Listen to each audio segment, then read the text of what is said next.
on GameStop. The company has a new chairman. That is Ryan Cohen. Now, Ryan Cohen is a familiar name when it comes to GameStop because he's the Chewy co-founder who invested in GameStop last year and has been pushing for changes. So he's been doing activism here, and it's interesting that he wasn't yet sort of officially affiliated with GameStop. Now he is. He's the chairman.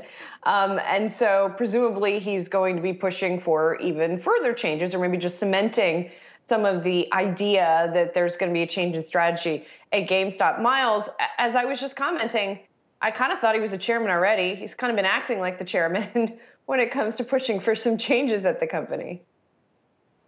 Yeah, he's certainly the spiritual leader, I guess we could say, on Chewy's board of directors. And so the chairman title sort of codifies that. A couple of interesting announcements in here as well. And I think the one that really stands out to me is that all of the directors will be compensated in 100% equity, or at least they are nominating that shareholders approve, or proposing that shareholders approve this proposal at the annual meeting for GameStop, which is set to take place on June 9th. But I think part of what Cohen sees a lot of things within the business, but given the trajectory that the stock has taken over the last year, Brian Sozzi, given the trajectory that GameStop has had as a part of the discourse, I guess you could say, the public-facing aspect of the business, now that the whole Wall Street Bets thing sort of came and went. Interesting to see the board say, we're gonna show our full faith in the share price at this kind of a level. I joked in the open about diamond hands, but I mean, this is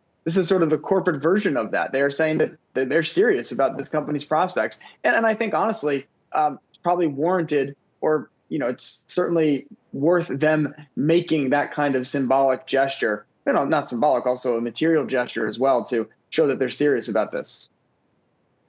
Yeah, Miles, 2 points. First, time to get this GameStop board out of here. This is long overdue. All these people, for the most part, outside of Cohen and the new people that he's brought in here from his time at Chewy, they were the ones that drove, in large part, oversaw the stock falling right into the tank over the past year and a half. So get rid of all these folks. It's long, long overdue, and this is very welcome, and I think that's why you're seeing the stock price react to the way it is. Second point, and you brought this up, Miles, very important. All directors compensated 100% in equity, and I think that should be a benchmark for a lot of other companies out there, because let's just call it what it is. A lot of times a board is constructed with retired CEOs, that are already sitting on tons of money. They get a $250,000 or more check from a company, goes right into their digital bank account, and they can care less. They do what they have to do, show up at their 1 or 2 annual meetings a year, check some boxes, and see you later. Goodbye. They don't care about it. They just get paid and check and continue their cushy lifestyle. This is good for GameStop, and it should be used as a model for many companies. It ties the performance of the company more in line with what they should be doing in the stock price and the performance. So this is good. Hat tip to GameStop. You got it right. Yeah, it'll be interesting to see, if when they get the shares awarded, at what level those stock is, and then how much further upside it has. We showed that year-to-date chart with the stock up a little less than 850%.